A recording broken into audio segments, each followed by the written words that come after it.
Hello guys, welcome back on my YouTube channel, Hannah Duck Goose. Today we're going to read Chapter 8 of the Trumpet of the Swan.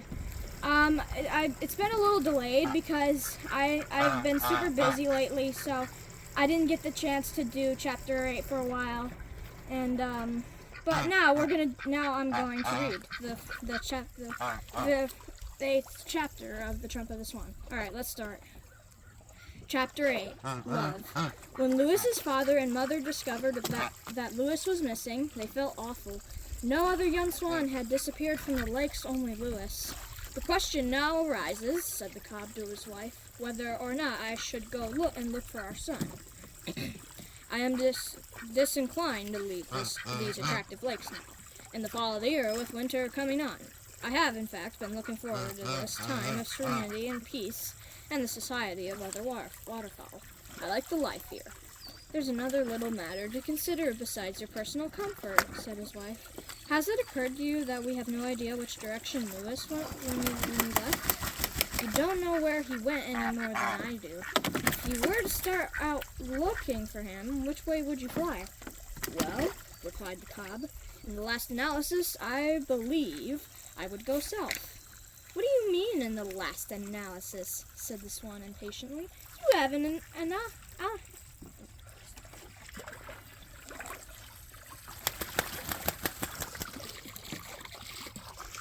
analyzed anything. What do you say in the last analysis? And why do you pick south as the way to go looking for Lewis? There are other directions. There's north and east and west. There's northeast, southeast, southwest.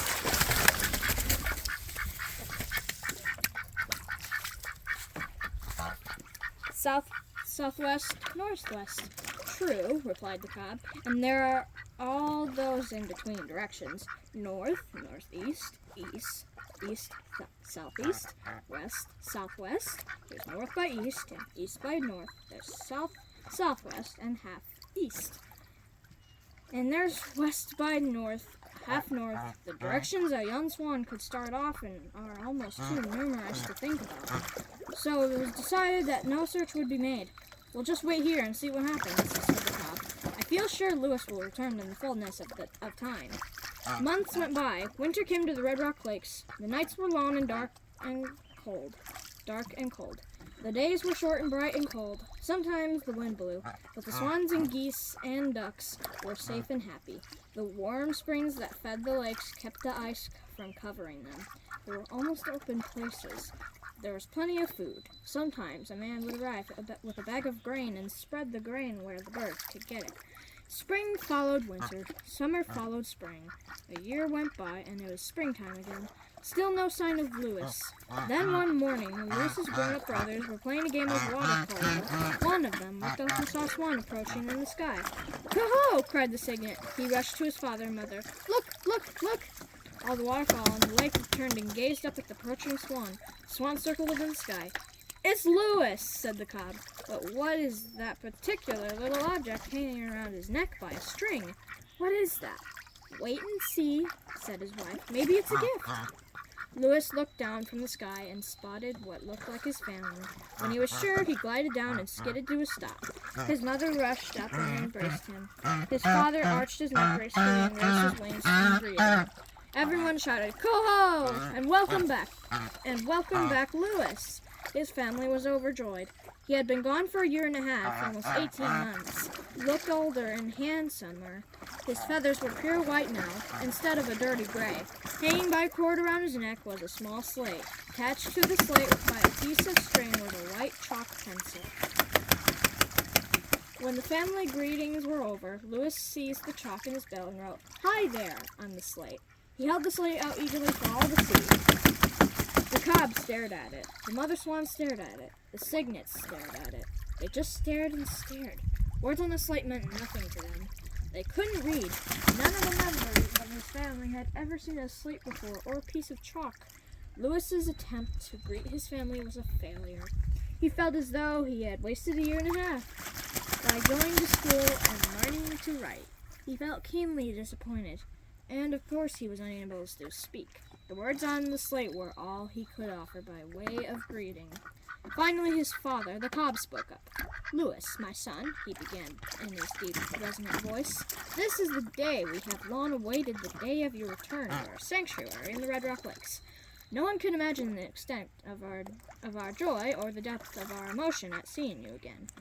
You who have been absent from our midst for so long in lands we know not of, in pursuit we can only guess at, how good it is to see your countenance again. We hope you have enjoyed good health during your long absence. In lands we know not of, in pursuits we can only guess at." "You've said that once already," said his wife. You're repeating yourself. Louis must be tired after his trip, no matter where he's been or what he's been up to."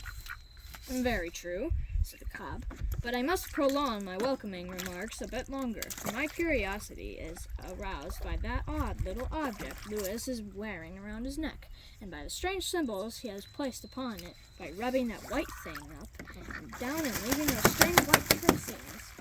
"Well," said Louis's mother, "we're all interested in it naturally, but Louis can't explain it because he is defective and can't talk. So we'll just have to forget our curiosity for the moment and let Louis take a bath and have dinner." Everyone agreed this was a good idea. Louis swam to the shore, placed his slate and his chalk pencil under a bush, and took a bath. When he was through, he dipped the end of one wing in the water and sorrowfully rubbed out the words, "Hi there." Then he hung the slate around his neck again. It felt good to be home with his family, and his family had increased during the months he had spent with Sam Beaver at school. There were now 6 new cygnets. Louis's father and mother had spent the summer on a trip to Canada, and while there, they had nested and hatched 6 little cygnets, and in the fall they had all joined up again at the Red Rock Lakes in Montana. One day, soon after Louis's return, the grain man stopped by with a sack of grain. Louis saw him and swam over. When the man spread the grain on the ground to feed the birds, Louis took off his slate and wrote, "Thank you very much." He held the slate up to the man, who appeared surprised. "Say," said the man, "you're quite a bird. Where did you learn to write?" Louis erased the slate and wrote, "At school." "School?" said the grain man. "What school?"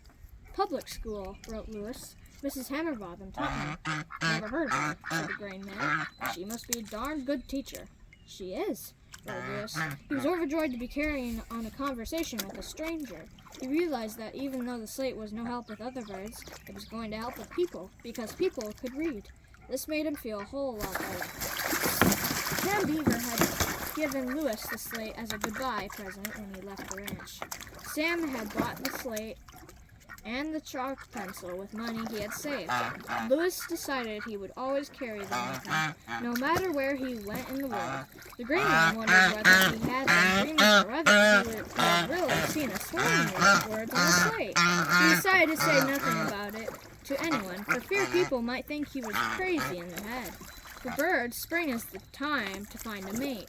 The warm, sweet airs of spring stir strange feelings, and young swans, the males begin to notice the females. They show off in front of them. The females begin to notice the males too, but they pretend they are not noticing anything at all. They act very coy. Louis felt so queer one day, he knew he must be in love, and he knew which bird he was in love with. Whenever he swam past her, he could feel his heart beat faster, and his mind was full of thoughts of love and desire. He thought he had never seen such a beautiful young female swan. She was a trifle smaller than the others, and she seemed to have a more graceful neck and more attractive ways than any of his other friends on the lake. Her name was Serena. He wished he could do something to attract her attention. He wanted her for his mate, but was unable to tell her so because he couldn't make a sound. He swam in circles around her and flipped his neck up and down and made a great show of diving and staying down to prove he could hold his breath longer than any other bird. But the little female paid no attention to Louis's antics. She pretended he didn't exist. When Louis's mother found out that Louis was courting a young female, she hid behind some bulrushes and watched what was going on. She could tell that he was in love by the way he acted, and she saw that he was having no success. Once and desperation, Lewis swam up to Serena, his beloved, and made a bow. His sleigh, as usual, was round his neck. Taking the chalk pencil in his mouth, he wrote, "I love you," on the sleigh and showed it to her. She stared at it for a moment, then swam away.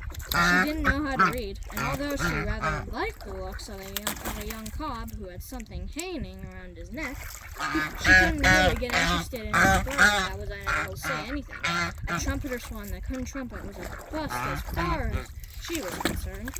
When Lewis's mother saw this, she went to her husband, the cob. "I have news for you," she said. "Your son Lewis is in love, and the swan of his choice, the female of his desiring, pays no attention to him.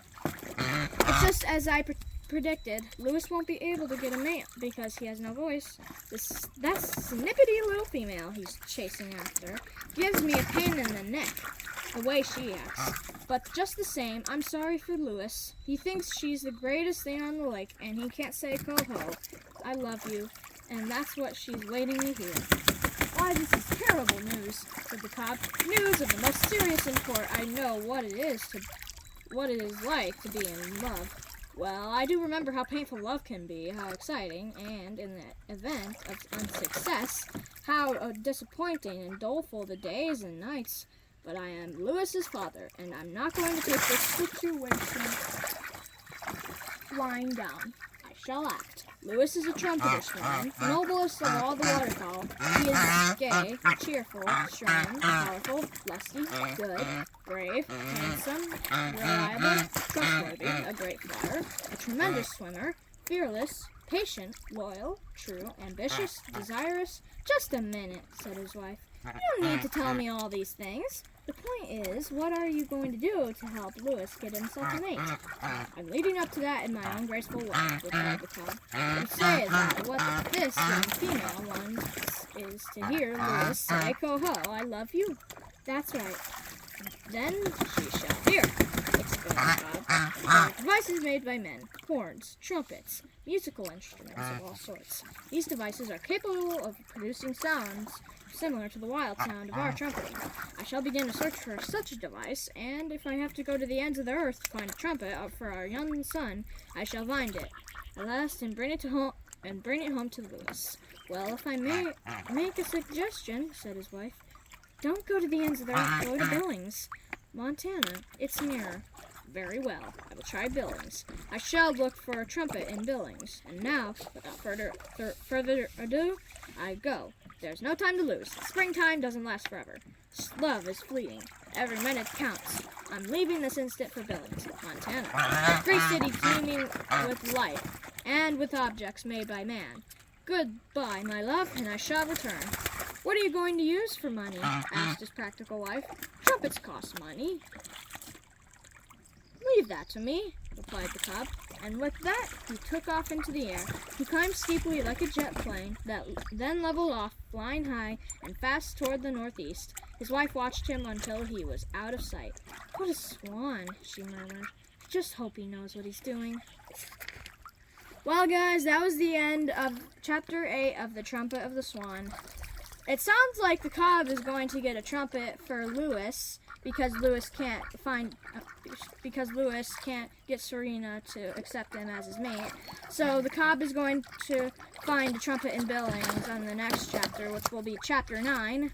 But that's all we're going to read today. So I hope you enjoyed this video. Leave a like and subscribe, and stay free.